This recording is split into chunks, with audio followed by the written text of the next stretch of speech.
अस्सलाम वालेकुम प्यारे बच्चों, आज मैं आपको फलों के नाम पढ़ाऊंगी।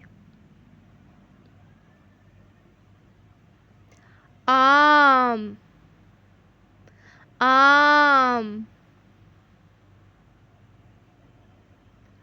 आड़ू, आड़ू,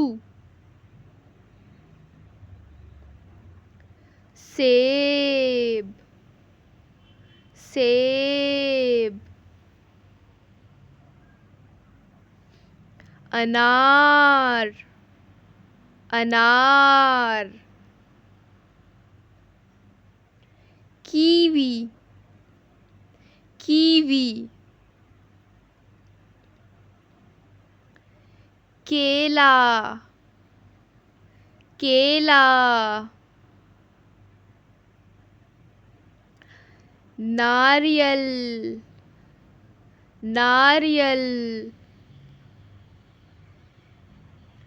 अंगूर, अंगूर, माल्टा, माल्टा, अनानास, अनानास, खजूर, खजूर, लीमू, लीमू, अमरूद, अमरूद,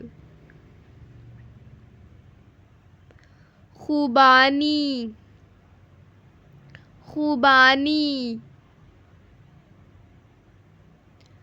चकोदरा, चकोदरा,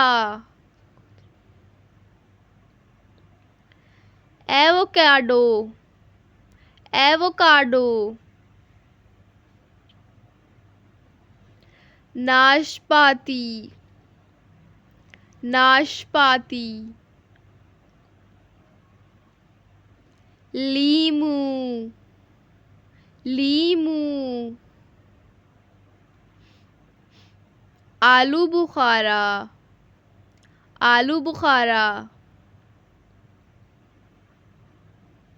जापानी फल, जापानी फल। Like, share, subscribe.